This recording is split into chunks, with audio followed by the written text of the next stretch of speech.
మనసు కిటికీలు. మన ఆలోచనల గురించి మన కళ్ళు ఏం చెబుతాయో ఈరోజు కొంచెం లోతుగా చూద్దాం. చూడండి, మనం మాటలతో అబద్ధాలు చెప్పొచ్చు, ముఖంలో లేని భావాల్ని కూడా నటించొచ్చు.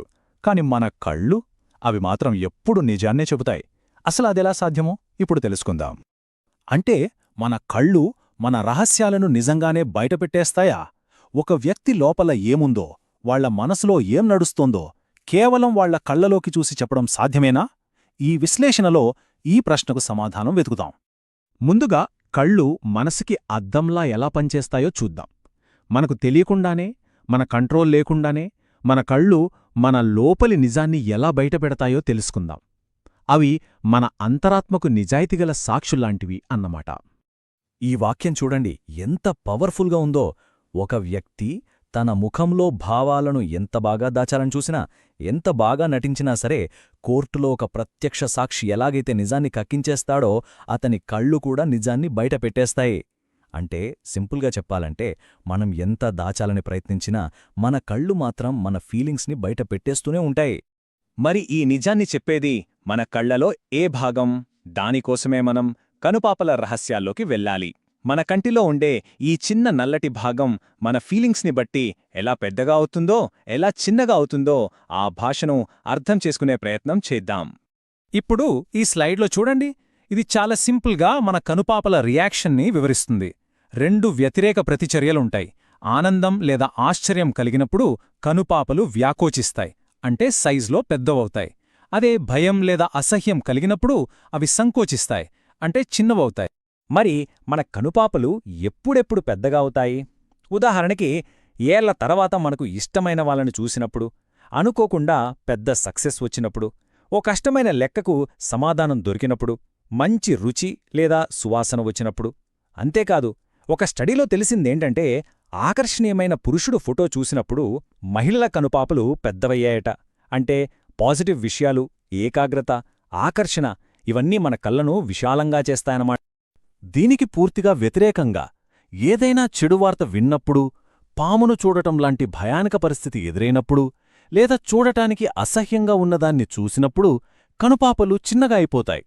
చెడు రుచి లేదా వాసన వచ్చినప్పుడు, ద్వేషం కలిగినప్పుడు కూడా ఇలాగే జరుగుతుంది. మనసును ఆ నెగటివ్ ఫీలింగ్ నుంచి రక్షించుకోడానికి అవి ఎలా కుంచుకుపోతున్నాయేమో అనిపిస్తోంది. సరే, ఈ విషయం నిజ జీవితంలో ఎక్కడ ఉపయోగపడుతుందో తెలుసా? చాలా ఆసక్తికరంగా ఉంటుంది. ఎవరైతే బాగా పేకాట ఆడతారో ఆ నిపుణులు తమ ఎదుటివాళ్ల కనుపాపల్ని గమనిస్తూ ఉంటారట. వాళ్ల కళ్ళు పెద్దవవుతున్నాయా, చిన్నవవుతున్నాయా అని చూసి చేతిలో మంచి కార్డులు ఉన్నాయో లేవో కనిపెట్టేస్తారట. ఇదేదో మ్యాజిక్లా అనిపిస్తుంది కదూ, కాని ఇది సైన్స్, ఒక సీక్రెట్ పవర్ లాంటిదన్నమాట. అయితే మన కంట్రోల్లో లేని ఈ సిగ్నల్స్కి అసలు మూలమేంటి? మన శరీరం ఇలా ఎందుకు రియాక్ట్ అవుతోంది? ఈ శారీరక లక్షణానికి అసలైన కారణం ఎక్కడుందో దాన్నిప్పుడు వెతుకుదాం. దీనికి సమాధానం మనసులోనే ఉంది. అవును, ఈ మొత్తం ఆటకు అసలు సూత్రధారి మన మనసే. మనసు యొక్క చంచల స్వభావం, మన ఆలోచనలు వెనుకున్న రెండు ప్రధాన శక్తులేంటో ఇప్పుడు చూద్దాం. మూలం ప్రకారం మన మనసుకి రెండు ప్రధాన లక్షణాలున్నాయట. ఒకటి చంచలత్వం, అంటే నిరంతరం అటూ ఇటూ తిరిగే గుణం, ఒకచోట అస్సలు నిలకడగా ఉండలేని కూతిలాగా అన్నమాట. ఇక రెండవది సుఖలిప్స, అంటే సుఖాల పట్ల విపరీతమైన కోరిక. మన ఇంద్రియాలకు సుఖం కావాలి, మన అహానికి సంతృప్తి కావాలి. దీనికోసం మనస్సు ఎప్పుడూ ఆరాటపడుతూ ఉంటుంది. సహజంగానే మన మనస్సుకి ఏకాగ్రత ఉండదు, నిరంతరం ఆనందాన్ని వెతుకుతూ ఉంటుంది. ఈ చంచలమైన మనస్సు శక్తిని అర్థం చేసుకోవడానికే, దాన్ని కంట్రోల్ చేయడానికే ఒక అద్భుతమైన పోలికని ఇప్పుడు చూద్దాం. అదేంటంటే, అడవి ఏనుగును మచ్చిక చేసుకోవడం. ఈ పోలిక అసలు విషయాన్ని చాలా స్పష్టంగా చెబుతుంది. అదుపులేని మనస్సు ఒక అడవి ఏనుగులాంటిది. విధ్వంసకరమైనది, దానికొక లక్ష్యముండదు, ఎటుపడితే అటు తిరుగుతుంది. కాని అదే మనస్సును అదుపులోకి తెస్తే అది మచ్చిక చేసుకున్న ఏనుగులాంటిది. చాలా శక్తివంతమైనది, ఉపయోగపరమైనది, దాని యజమాని లక్ష్యాల కోసం పనిచేస్తుంది. అంటే చూడండి, ఒకే శక్తి దానికి క్రమశిక్షణ ఉందా లేదా అనేదాన్ని బట్టి గందరగోళాన్ని సృష్టించగలదు, లేదా గొప్ప గొప్ప కార్యాలను సాధించగలదు. కాబట్టి ఇక్కడ మనం గుర్తుంచుకోవాల్సిన కీలకమైన విషయమేంటంటే, ఈ అడవి మనసును మచ్చిక చేసుకున్న మనసుగా మార్చే ప్రక్రియనే తపస్సు లేదా క్రమశిక్షణ అంటారు. అంటే అటూ ఇటూ వృధాగా పోతున్న మన మానసిక శక్తిని ఒకచోట చేర్చి ఒక నిర్దిష్టమైన లక్ష్యం కోసం ఉపయోగించడం. దీనికి చాలా శిక్షణ, ఏకాగ్రత అవసరం. సరే, మరి మానసిక శక్తిని సాధించటం వల్ల నిజ జీవితంలో ఏం జరుగుతుంది? ఏకాగ్రత ద్వారా విజయం. మానసిక క్రమశిక్షణ విజయాలను ఎలా సృష్టిస్తుందో ఒకసారి చూద్దాం.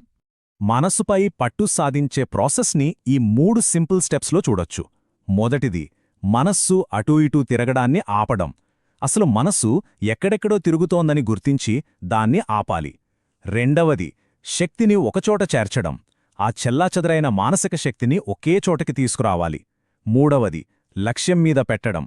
ఆ ఏకాగ్రతతో కూడిన శక్తిని ఒక నిర్దిష్ట లక్ష్యం వైపు మళ్లించాలి.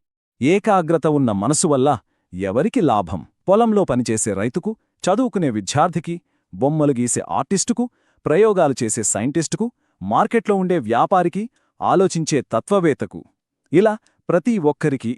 ఇది కేవలం ఋషులకో మునులకో సంబంధించిన విషయం కాదు. ఏ రంగంలోనైనా సరే విజయానికి ఇదొక యూనివర్సల్ ప్రిన్సిపల్. మానవ పురోగతి యొక్క మొత్తం చరిత్ర ఏకాగ్రతతో కూడిన మానసిక కృషి యొక్క శక్తికి ఒక నిదర్శనం.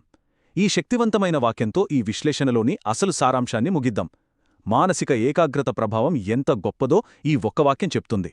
మనస్సు యొక్క శక్తి అనేది ఒక సూపర్ పవర్ లాంటిది. దాన్ని విధ్వంసం వైపు వాడాలా లేక సృష్టి కోసం ఉపయోగించాలా అనేది మన చేతుల్లోనే ఉంది. ఈ ప్రశ్నతో ఈ విశ్లేషణను ముగిద్దాం. మన దగ్గరున్న ఈ సూపర్ పవర్ను ఎలా ఉపయోగించుకోవాలి? ఆలోచించండి.